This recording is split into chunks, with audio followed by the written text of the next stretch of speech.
बड़ी खबर, महाकुंभ को लेकर अफवाह फैलाने वालों पर नकेल कसने की पूरी तैयारी हो गई है। यूपी सरकार ने 75 सोशल मीडिया अकाउंट्स हैंडल के खिलाफ 11 एफआईआर दर्ज की है। मेला क्षेत्र के डीआईजी वैभव कृष्ण ने आज तक से एक्सक्लूसिव बातचीत की। उन्होंने बातचीत में बताया कि महाकुंभ को लेकर विदेशों से भी गलत अफवाहें फैलाई जा रही हैं। सोशल मीडिया में गलत वीडियोस डाले जा रहे हैं और बताया जा रहा है वीडियो कहीं और का, लेकिन दिखाया यहां का जा रहा है। तो यूपी सरकार का यह एक्शन है अफवाह फैलाने को लेकर। 11 पर तो एफआईआर दर्ज की गई है, कई सारे हैंडल्स को चिन्हित किया गया है। हमारे साथ बात करने के लिए डीआईजी महाकुंभ वैभव कृष्ण जी हैं। सर, सोशल मीडिया के अफवाहबाज ज्यादा परेशान कर रहा है, मुझे लगता है करोड़ों श्रद्धालुओं से ज्यादा आप लोग उनसे ज्यादा परेशान हो रहे हैं।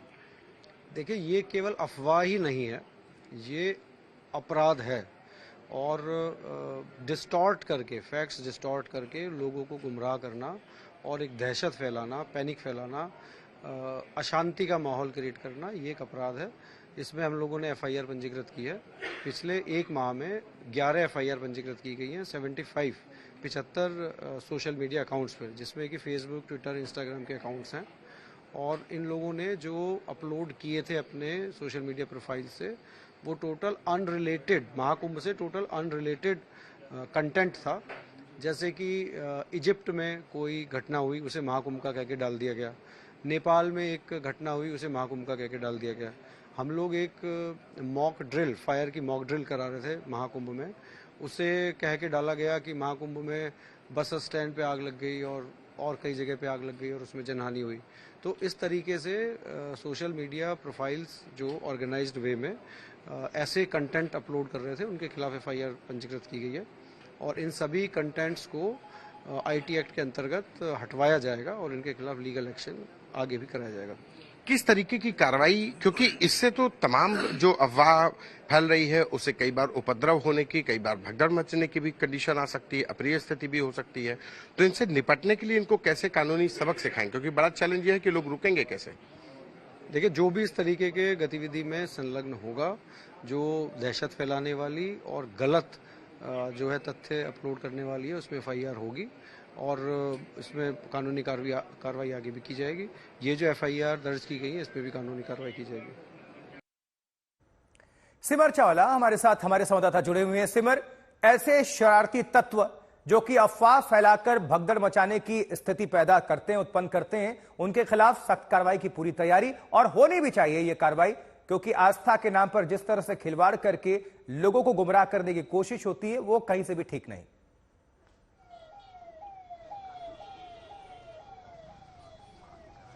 सिमर, आप तक आवाज पहुंच पा रही है? सिमर चावला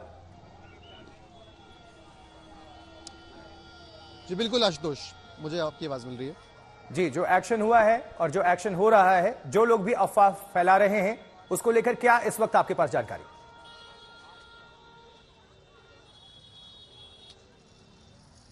आपको बता दें आशुतोष कि अफवाह फैलाने वालों पर जो प्रयागराज पुलिस है और जो कुंभ पुलिस है, वो बिल्कुल भी इस पे लापरवाही नहीं बरत रही है। 70 से ज्यादा एफआईआर दर्ज कर ली गई है और ये ऐसी एफआईआर है जो उन ट्विटर हैंडल्स पर है, उन लोगों पर है जो भ्रामक अफवाह फैला रहे थे कुंभ को लेकर। कहीं ऐसी वीडियोस डिस्टॉर्टेड शेयर करी जा रही थी जो शायद कई साल पुरानी है या कहीं किसी और देश की है और उसको कुंभ के नाम से चलाया जा रहा था, जिससे पैनिक की सिचुएशन फैलने के डर से एफआईआर पूरी दर्ज करी गई है और उसके बाद एक्शन की तैयारी है। मैं आपको बता दूं कि जानकारी के मुताबिक इनके ट्विटर हैंडल का जो आईपी एड्रेस ट्रेस हुआ है, वो कहीं ना कहीं बाहर के देशों का हुआ है। कहीं चाइना का आईपी एड्रेस है, तो कहीं यूएस से है, तो कहीं रशिया से है। बाहर के आईपी एड्रेस यानी कि फेक एड्रेस, इससे एक चीज साफ होती है कि कहीं ना कहीं इंटेंशन जो है, जो लोग इस तरह की अफवाह फैला रहे हैं या ट्विटर पे इस तरीके का कैंपेन फैला रहे हैं, उनकी इंटेंशंस पर कहीं ना कहीं बड़े सवाल उठते हैं, क्योंकि आईपी एड्रेस मोस्टली सबका फेक है और सबका जो एड्रेस है या तो बाहर का है ताकि वो ट्रेस ना होने पाए। लेकिन एक अलग साइबर सेल जो है वो बनाया गया है जो इस तरीके की सिचुएशन पे नजर रखेगा और एफआईआर रजिस्टर करके सब पे कार्रवाई करने की तैयारी प्रयागराज और कुंभ पुलिस में है। और कहीं ना कहीं जिनको रास नहीं आ रहा है, महाकुंभ का इतना बड़ा आयोजन या सनातन का जो ये कार्यक्रम है। सिमर, बहुत बहुत शुक्रिया इस पूरी खबर पर जानकारी पहुंचाने के लिए। देखिए, महाकुंभ में वीकेंड के चलते फिर से लोगों की भारी भीड़, श्रद्धालुओं का रेला कह लीजिए, गाड़ियों का रेला कुंभ क्षेत्र में आने की उम्मीद है और ऐसे में पुलिस इस बार पहले से ज्यादा तैयारियों में जुटी है। आपको दिखाते हैं पुलिस कंट्रोल रूम से हमारे संवाददाता की एक खास रिपोर्ट, लेकिन पहले उसके 3 तस्वीरें देख लीजिए। मेला क्षेत्र में नो व्हीकल जोन, सड़कों पर अधिकारी मुस्तैद हैं। महाकुंभ का 34वां दिन है, स्नान जारी है। वीकेंड में श्रद्धालुओं की भारी भीड़ उमड़ सकती है क्योंकि आज शनिवार है, कल रविवार है और ऐसे में लोग ज्यादा वहां पर पहुंच सकते हैं। अफसर मुस्तैद हैं। ट्रैफिक पर कंट्रोल रूम से नजर दिखाते रिपोर्ट। 50 करोड़ का आंकड़ा पार, लेकिन उसके बाद भी कुंभ में स्नान करने वालों की भरमार। इस वक्त मैं मौजूद हूं प्रयागराज कुंभ में, मेला क्षेत्र के अंदर, और पीछे अगर आप मेरे देखेंगे तो आज भी लाखों की संख्या में श्रद्धालु आके स्नान करने के लिए जा रहे हैं। मैं आपको बता दूं कि आज शनिवार का दिन है। कल ही प्रयागराज महाकुंभ में स्नान करने वाले श्रद्धालुओं का आंकड़ा 50 करोड़ तक छुआ, जो एक अपने आप में वर्ल्ड रिकॉर्ड है। कुछ समय भीड़ कम थी, लेकिन एक बार फिर से जब शनिवार और रविवार आया है, यानी वीकेंड आया है, तो अपने आप फिर से लोगों का तांता यहां पे लगने लग गया है। श्रद्धालुओं की भारी भीड़ आपको यहां पर देखने को मिलेगी। भीड़ को देखते हुए, शनिवार को देखते हुए इस पूरे इलाके को नो व्हीकल जोन तो कर दिया गया है। सिर्फ प्रशासनिक गाड़ियां, पुलिस की गाड़ियां ही यहां पर आपको मौके पर मिलेंगी और जितने भी श्रद्धालु हैं उनको कई किलोमीटर चलकर गंगा घाट तक जाना पड़ेगा। पीछे अगर आप देखेंगे, जहां तक नजर जाएगी, भारी भीड़ है यहां पर लोगों की। बड़ी संख्या में जो लोग हैं वो आ रहे हैं, जा रहे हैं। दाएं तरफ अगर आप देखेंगे, मैं अपने कैमरा पर्सन से रिक्वेस्ट करूंगा कि आपको दिखाने पाए कि यहां पर भी संगम नूस तक जो रास्ता जाता है, वहां पर भी लोगों की भारी भीड़ है। एक वर्ल्ड रिकॉर्ड जो है वो अपने आप में स्थापित हुआ है। इतनी करोड़ों संख्या में लोगों ने यहां पर स्नान किया है। वीकेंड को देखते हुए प्रशासन एक बार फिर से मुस्तैद हुआ है और फिर से रिस्ट्रिक्शंस लगा दी गई हैं, लेकिन श्रद्धालुओं की भीड़ में कोई कमी नहीं हुई है। आप अगर देखेंगे तो कई लोग बैग टांगे हुए, कई लोग बच्चों के साथ, कई लोग भारी संख्या में यहाँ पर आ रहे हैं, मौजूद हैं। वीकेंड में भीड़ तो बड़ी है, लेकिन श्रद्धालुओं की श्रद्धा में किसी तरीके से कोई कमी नहीं आई है। पीछे अगर मैं आपको दिखाना चाहूंगा कि ये वो पार्किंग की व्यवस्था है जो यहाँ पर करी गई है। जो वीआईपी गाड़ियां आती हैं, अब उन्हें यहाँ खड़ा किया जाएगा और इसके आगे से नो व्हीकल जोन बना हुआ है, वहां से श्रद्धालुओं को पैदल ही जाना पड़ेगा। तो खासे इंतजाम प्रशासन ने किए हैं। अब देखना यह है कि ये वर्ल्ड रिकॉर्ड कहाँ जाके रुकता है और कुंभ खत्म होने तक कितने करोड़ लोग और स्नान कर सकते हैं। वीडियो जर्नलिस्ट शुभम शुक्ला के साथ सिमर चावला, प्रयागराज आज तक।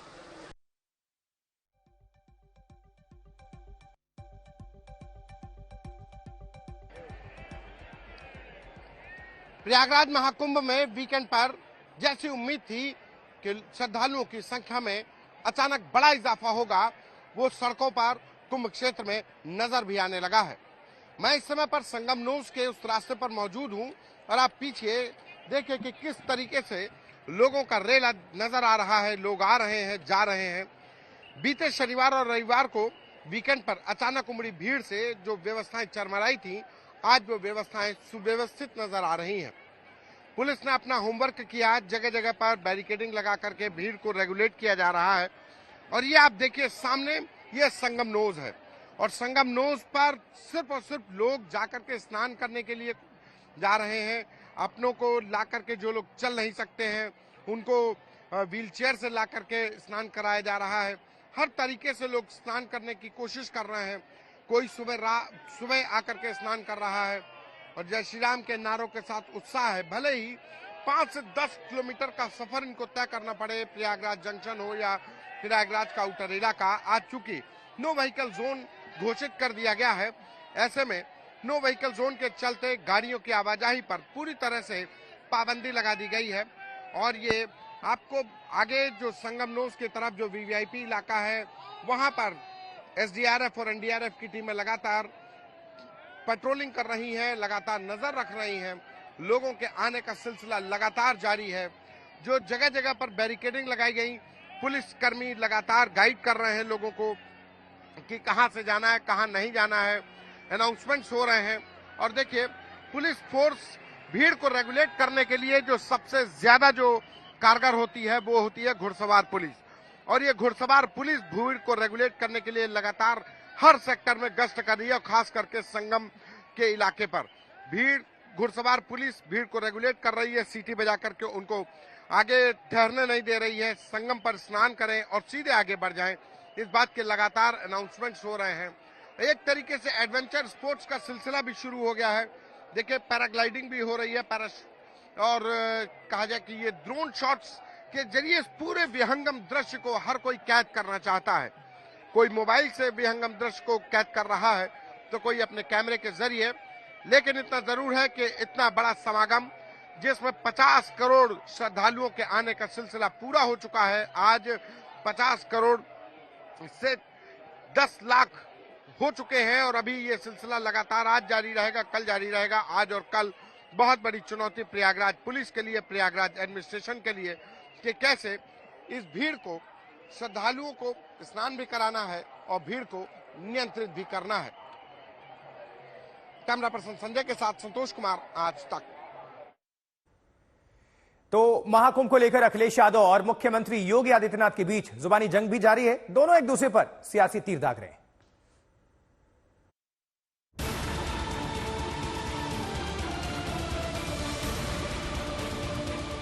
हर दिन लाखों श्रद्धालु महाकुंभ में आस्था की डुबकी लगा रहे हैं। श्रद्धालुओं की भीड़ थमने का नाम नहीं ले रही, लेकिन महाकुंभ में भारी संख्या में पहुंच रहे श्रद्धालुओं को लेकर अखिलेश यादव और मुख्यमंत्री योगी आदित्यनाथ के बीच जुबानी जंग छिड़ी हुई है। जिनको नकारात्मकता फैलानी है, और नकारात्मकता फैलाने वाले कौन लोग हैं? ये नकारात्मकता फैलाने वाले वही लोग हैं जिन्होंने जीवन भर बीबीआईपी ट्रीटमेंट लिया है, सरकार की बीबीआईपी सुविधाओं का उपभोग किया है, और किया ही नहीं, आने वाली पीढ़ी के लिए भी एक रास्ता खोलने का प्रयास किया था उन्होंने।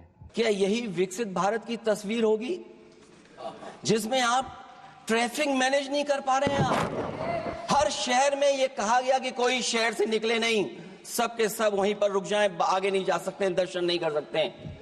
अगर ये सच्चाई नहीं है, सभापति महोदय, सब बॉर्डर सील हुए हैं, जितना भारत के लोग सब बॉर्डर सील हुए हैं। महाकुंभ को लेकर